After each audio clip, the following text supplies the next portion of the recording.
a statement in Isaiah basically saying the world is falling apart. Staring back at Israel, saying judgment is turned away backward and justice stands afar off. For truth is fallen in the street and equity cannot enter. What's a God to do? And he saw that there was no man, and he wondered that there was no intercessor.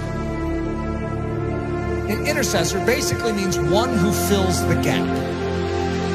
If you have a walled city and there is a hole in the walled city, you know, just this little part that is like broken down, it's like a pile of rubble, and actually you can sneak through it. You know, there's a vulnerability in a time of war. If you have an enemy, what's an enemy looking for? The gate, to try and scale the gate? They're looking for breaches or holes in the wall. They're not stupid. They're not going to waste their time going through the front door when they can go through a side little broken down breach. So the enemy, by his very nature, is constantly watching the integrity of the wall. He's looking for holes. We have massive holes in our life that give the enemy access to do with our life what he sees fit to do. We can say, that's horrible, I'm a Christian. Yeah, you're a Christian with breaches. You are not supposed to be a Christian with breaches. One of the key definitions of Christianity could be a man or a woman whose walls are repaired, who is made strong. Why? So that they are useful to God and they're not just constantly inwardly fighting demons. They can be outward focused. God says to Israel, I will bless you so that you can become a blessing to the nations. God's pattern is to make you strong so that you're useful. There is a hedge that is supposed to be built up around your life, and it very likely isn't. You need a strong man. You need someone who can step in and fight off that enemy to make you strong so that you can start focusing outward instead of on your own issues. Most of us as Christians, the church is so weak because we have literally less than 1% of our time that is able to focus outward because we are so caught up in our issues and our difficulties. Even the healthiest among us, we have issues. We have difficulties, whether it's relational, whether it's financial, whether it's health, we have issues. And there's a dying world out there. You know that estimated 150,000 people died and went to hell today? Let's think about this. What did we all do about it? Did we take a step forward in beginning to do something about it? Or are we just stemming the tide from our life falling apart even more than it is? We are living on the defensive instead of the offensive. What we need is the same thing God was looking for back then. The walls are broken down. The city is in disrepair. Israel is without a defender.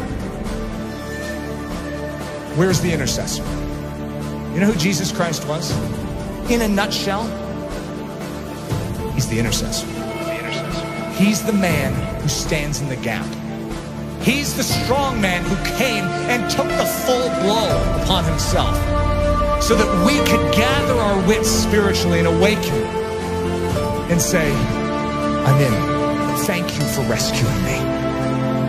Literally, he took the blow.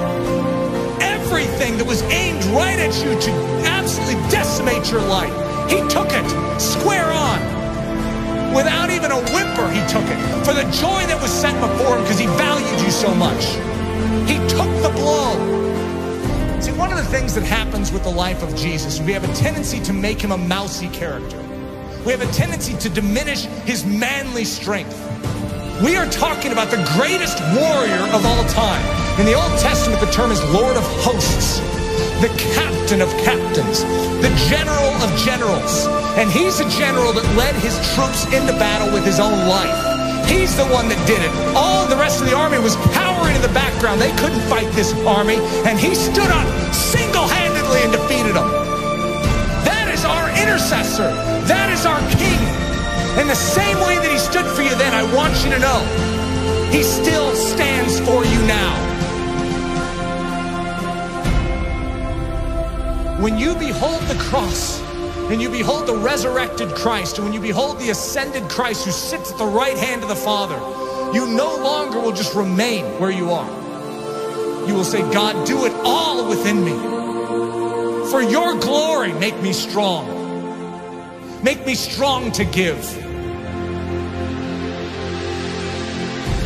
God is looking for an intercessor, someone who will make up this breach. We need to become a body that is thinking about every single one around us, as opposed to ourselves.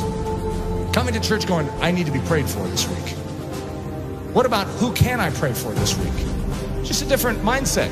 It's not what this church can do for you, but what you can do for Jesus Christ and this church.